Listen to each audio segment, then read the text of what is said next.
Hello everyone, welcome to my YouTube channel Biology Education Point. In this video, we'll be discussing about eukaryotic cells in the structure of eukaryotic cell.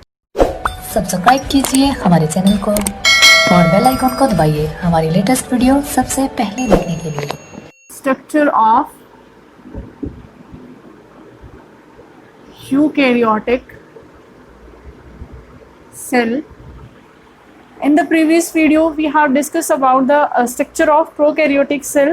अब देखिए हमने जो starting में जो first video था, जब introduction वाला जो पार्ट था उसमें जब बताया था कि यूकैरियोटिक प्रोकैरियोटिक सेल्स क्या होते हैं, तो कौन कौन से ऑर्गेनिज्म ऐसे हैं जिनके अंदर यूकैरियोटिक सेल होता है, कौन ऐसा ऑर्गेनिज्म है जिसके अंदर प्रोकैरियोटिक सेल होता है, या जिसकी जो बॉडी है उसमें जो सेल्स हैं वो प्रोकैरियोटिक होते हैं।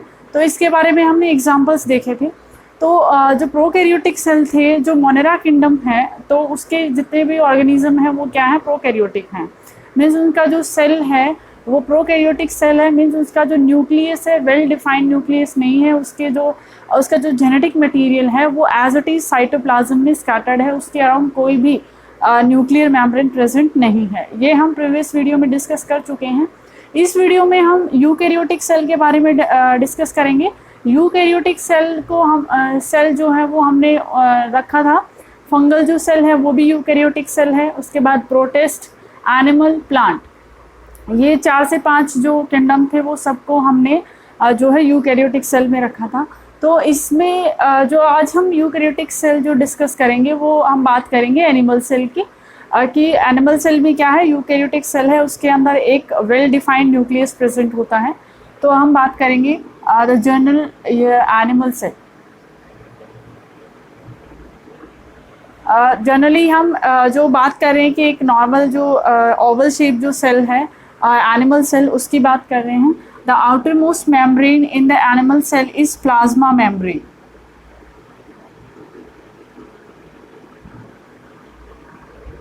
प्लाज्मा मेम्ब्रेन होती है। जैसे कि हमने बात की कि इसमें ट्रू न्यूक्लियस होता है, मीन्स जो जेनेटिक मटेरियल है, जो मीन्स न्यूक्लियर मेम्ब्रेन और वेल मीन्स जो जितनी भी ऑर्गेनल्स जो प्रेजेंट हैं इस सेल में वो वेल डिफाइंड, मतलब सेल वॉल के मेम्ब्रेन के साथ प्रेजेंट है। मेम्ब्रेन बाउंड ऑर्गेनल्स जो है यूकैरियोटिक सेल में प्रेजेंट होती हैं, तो उसके बारे में हम देखेंगे। तो इसमें न्यूक्लियस होता है, तो हम सबसे पहले न्यूक्लियर मेम्ब्रेन ड्रॉ करेंगे कि जो एनिमल सेल है, एक टिपिकल एनिमल सेल जो जिसकी हम बात कर रहे हैं, उसमें क्या होता है कि जो न्यूक्लियस है वो सेंट्रली प्लेस्ड होता है। न्यूक्लियस हमेशा सेंटर में मिलेगा नॉर्मली।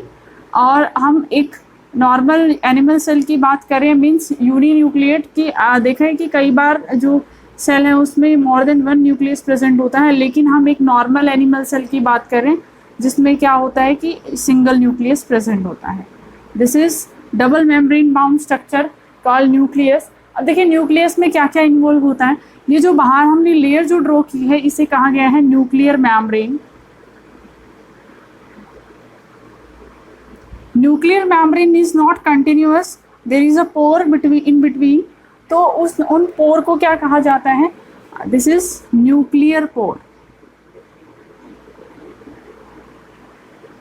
न्यूक्लियस की जो मेम्ब्रेन होती है वो कंटिन्यूअस नहीं होती, उसमें छेद प्रेजेंट होते हैं, पोर्स प्रेजेंट होते हैं, जिन्हें न्यूक्लियर पोर कहा जाता है। अब देखिए इसके बीच में मैट्रिक्स प्रेजेंट होता है, यहाँ पर सेंटर, यहाँ अंदर इसके इनसाइड, उसे कहा जाता है न्यूक्लियोप्लाज्म।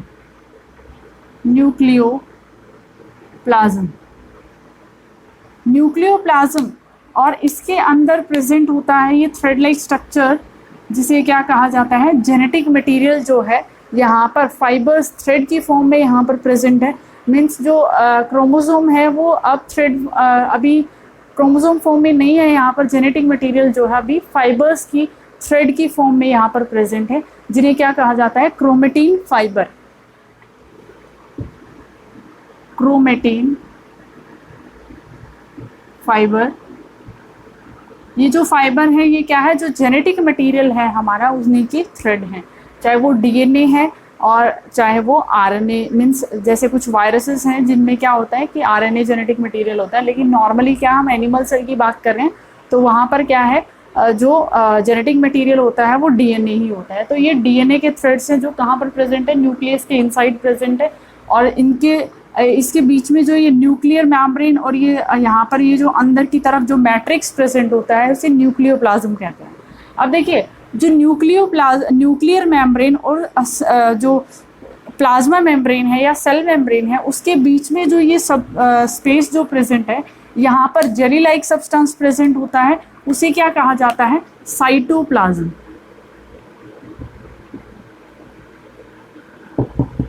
ये जो जेली लाइक सब्सटेंस यहाँ पर प्रेजेंट होते हैं उसे साइटोप्लाज्म कहा जाता है। अब देखिए न्यूक्लियर मेम्ब्रेन के इनसाइड जो मैट्रिक्स प्रेजेंट है उसे क्या कहा गया है, न्यूक्लियोप्लाज्म, और सेल मेम्ब्रेन और न्यूक्लियर मेम्ब्रेन के बीच में जो जेली लाइक जो मैट्रिक्स प्रेजेंट है उसे क्या कहा गया है, साइटोप्लाज्म कहा गया है। अब देखिए जो मेम्ब्रेन बाउंड जो ऑर्गेनल्स जो प्रेजेंट होती हैं वो कहाँ पर प्रेजेंट होती हैं, इसी साइटोप्लाज्म में स्कैटर्ड होती हैं, और जितनी भी मेम्ब्रेन बाउंड ऑर्गेनल्स जो होती हैं वो यहाँ पर एनिमल सेल में देखने को मिलती हैं। अब देखिए हमने यही एक बेसिक डिफरेंस की बात की थी प्रोकैरियोटिक और यूकैरियोटिक सेल में, कि जो प्रोकैरियोटिक सेल है उसमें ऐसे कोई मेम्ब्रेन बाउंड मतलब मेम्ब्रेन के इनसाइड जेनेटिक मटेरियल प्रेजेंट नहीं होता है, मीन्स न्यूक्लियस नहीं होता है, जेनेटिक मटेरियल जो एक पर्टिकुलर न्यूक्लियस नहीं होता है वहाँ पर कि ये न्यूक्लियस है और उसके अंदर ये क्रोमेटिन फाइबर या जेनेटिक मटेरियल प्रेजेंट है, ऐसा प्रोकैरियोटिक सेल में नहीं होता। जेनेटिक मटेरियल ऐसे ही कहीं साइटोप्लाज्म में स्कैटर्ड होता है तो वो प्रोकैरियोटिक सेल होता है, लेकिन वेल डिफाइंड न्यूक्लियस जिस सेल में होता है वो क्या होता है, यूकैरियोटिक सेल होता है, उसके अराउंड न्यूक्लियर मेम्ब्रेन प्रेजेंट होती है। एक यहाँ पर डार्क स्टेन बॉडी प्रेजेंट होती है जिसे क्या कहा जाता है, nucleoplasm. It is a dark stain body present है inside the nucleus or we can say in the nucleoplasm। इस complete structure को nucleolus, chromatin fibre, plasma membrane नहीं होगा इसमें, न्यूक्लियर मेम्ब्रेन और न्यूक्लियर पोर, ये सब जो अंदर का जो ये ब्लू मेम्ब्रेन के इनसाइड जो भी स्ट्रक्चर है इंक्लूडिंग ये जो ब्लू मेम्ब्रेन, ये जो लेयर ड्रॉ की है, इसे क्या कहा जाता है, कंप्लीट स्ट्रक्चर को न्यूक्लियस। ये न्यूक्लियस है जिसमें क्या होता है, न्यूक्लियर मेम्ब्रेन होती है, न्यूक्लियोप्लाज्म होता है, क्रोमेटिन फाइबर्स होता है और न्यूक्लियोलस यहाँ पर प्रेजेंट होता है। सो इसके बाद जो हम बात करेंगे कि साइटोप्लाज्म में जो है स्कैटर्ड डिफरेंट जगह पे ऑर्गेनल्स प्रेजेंट होते हैं, membrane bound organelles eukaryotic cell में देखने को मिलते हैं। तो फर्स्ट जो मेम्ब्रेन बाउंड उसकी हम बात करेंगे वो हम देख रहे हैं कि कुछ ट्यूब लाइक नेटवर्क हमें देखने को मिलता है, और ये जो नेटवर्क है ये न्यूक्लियर मेम्ब्रेन से लेकर जो सेल मेम्ब्रेन है वहाँ तक कंटिन्यू रहता है, और इस कंटिन्यूएशन जो है ये न्यूक्लियर मेम्ब्रेन को जाकर ही टच करते हैं, मतलब कंप्लीट जो न्यूक्लियर मेम्ब्रेन से लेकर और सेल जो मेम्ब्रेन है वहाँ तक। अब देखिए हम दो ड्रॉ कर लेते हैं क्योंकि जो ये जो नेटवर्क है ट्यूब्स का, इसे क्या कहा जाता है, इस कंप्लीट स्ट्रक्चर को कहा जाता है एंडोप्लाज्मिक रेटिकुलम। एंडोप्लाज्मिक रेटिकुलम जो है वो दो तरह का होता है, smooth endoplasmic reticulum and rough endoplasmic reticulum. अब देखिए स्मूथ और रफ क्यों कहा गया है, एक एंडोप्लाज्मिक रेटिकुलम जिसके ऊपर ग्रेन्यूल लाइक स्ट्रक्चर, जो ये डॉट लाइक स्ट्रक्चर जो मैं ये ड्रॉ कर रही हूँ, ये ऐसा कुछ देखने को मिलता है, उनका जो सरफेस जो है वो देखने में स्मूथ नहीं लगता है, तो इसे क्या कहा जाता है, ये तो हो गया, ये इस कंप्लीट स्ट्रक्चर को हम क्या कहेंगे, rough endoplasmic reticulum.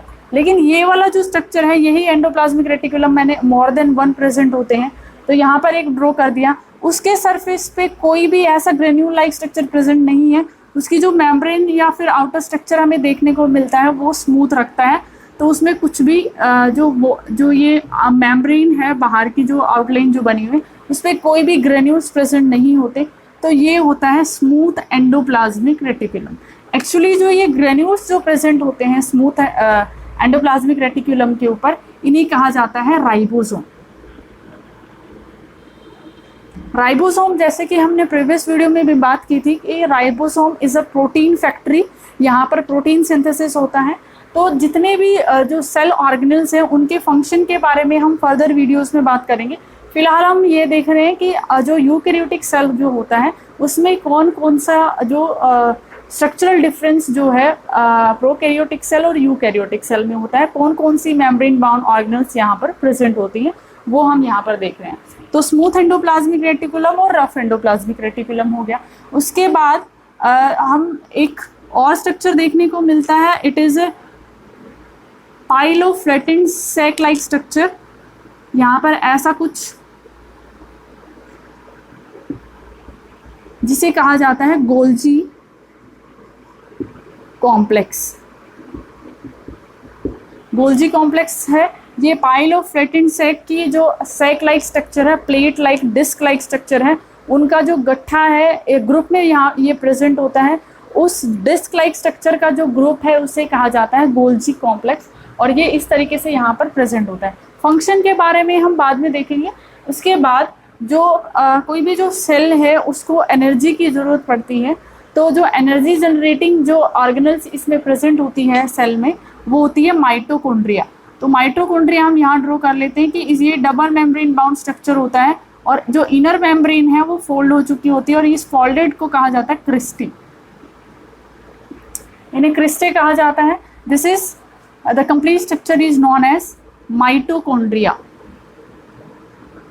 Actually mitochondria is the powerhouse of cell, कि मतलब सेल में जो एनर्जी जनरेट करवाने वाली जो ऑर्गेनल जो होती है वो माइटोकॉन्ड्रिया होती है। उसके बाद हम बात कर लेते हैं एक यहाँ पर जो न्यूक्लियस है उसी के आसपास जो है सेंट्रोसोम प्रेजेंट होता है, जो ये एक एक्सेप्शन है प्लांट सेल और एनिमल सेल के बारे में हम डिफरेंस भी देखेंगे। तो क्या है कि ट्यूब लाइक स्ट्रक्चर प्रेजेंट होते हैं, ट्यूब जो होते हैं मीन्स जो पाइप होती है उस तरीके से दो ग्रुप में प्रेजेंट होते हैं, दो ट्यूब लाइक स्ट्रक्चर होते हैं जो कि 90 डिग्री मीन्स एक दूसरे के परपेंडिकुलर प्रेजेंट होते हैं। फॉर एग्जांपल यहाँ पर एक ट्यूब है तो ये इस तरीके से ये दूसरा मिलेगा, तो दोनों तरफ एक पोल पे और दूसरे पोल पे दोनों तरफ ये प्रेजेंट होते हैं, जिन्हें इसके अराउंड 9 का जो 9 ट्यूब लाइक स्ट्रक्चर और प्रेजेंट होते हैं, जिन्हें क्या इस कंप्लीट स्ट्रक्चर को कहा जाता है सेंट्रोसोम। सेंट्रोसोम जो है वो न्यूक्लियस के आसपास प्रेजेंट होता है। तो देखिए हमने प्रोटीन फैक्ट्री की बात कर ली, जो प्रोटीन जनरेट करवाता है सेल में, एनर्जी जनरेट करवाता है माइटोकॉन्ड्रिया। उसके बाद जो सेंट्रियोल या सेंट्रोसोम हम कहेंगे जो न्यूक्लियस के पास प्रेजेंट होता है, गोल्जी कॉम्प्लेक्स और वैक्यूल्स। वैक्यूल्स भी प्रेजेंट होते हैं। वैक्यूल्स में एक्चुअली क्या है कि जो एनिमल सेल्स में जो वैक्यूल है उसका साइज जो है वो छोटा होता है और न्यूमेरस प्रेजेंट होते हैं, मीन्स उनका जो नंबर है वो लार्ज होता है लेकिन साइज बहुत छोटा होता है। और इसी के अंदर जो ये जो साइटोप्लाज्म है उसी में स्कैटर्ड एक single membrane bound enzyme field vesicles या फिर ग्रेन्यूल्स हम कहेंगे वो प्रेजेंट होता है, जिसे क्या कहा जाता है लाइजोसोम। लाइजोसोम भी प्रेजेंट होती है, ये सिंगल मेम्ब्रेन बाउंड स्ट्रक्चर होता है और लाइजोसोम के अंदर बहुत सारे एंजाइम्स प्रेजेंट होते हैं, तो जिन्हें क्या कहा जाता है हाइड्रोलाइटिक एंजाइम्स कहा जाता है। So these are the all organelles which are present in the eukaryotic cell.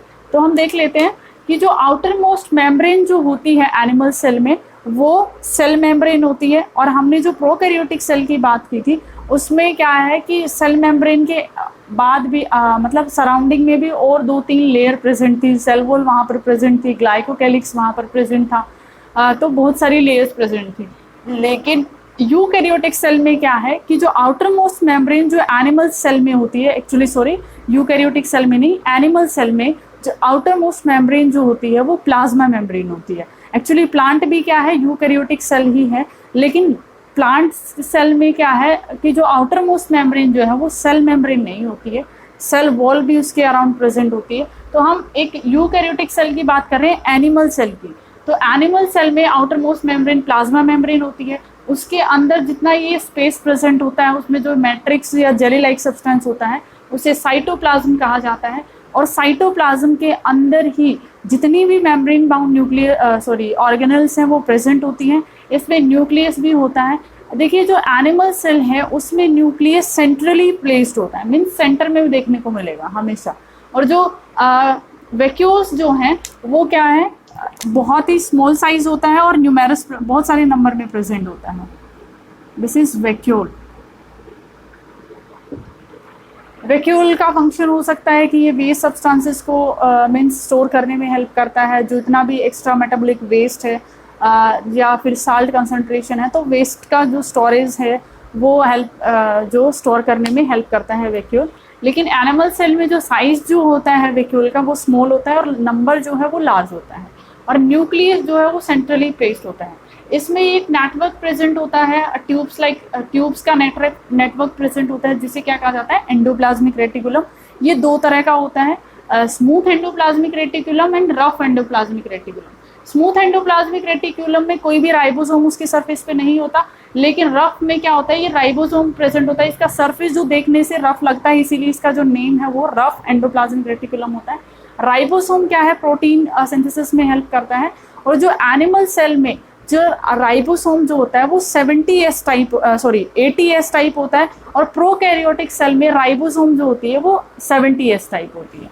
यहाँ पर 80s टाइप जो राइबोसोम प्रेजेंट होती है एनिमल सेल में। तो एंडोप्लाज्मिक रेटिकुलम का क्लासिफिकेशन जो है वो on the basis of whether the ribosome are present on the surface और नॉट। अगर प्रेजेंट है तो उसे रफ एंडोप्लाज्मिक रेटिकुलम कहते हैं, और नहीं है तो उसे स्मूथ एंडोप्लाज्मिक रेटिकुलम कहते हैं। उसके बाद ये जो डिस्क लाइक स्ट्रक्चर है और उसका जो ग्रुप है उसे क्या कहा जाता है, गोल्जी कॉम्प्लेक्स कहा जाता है।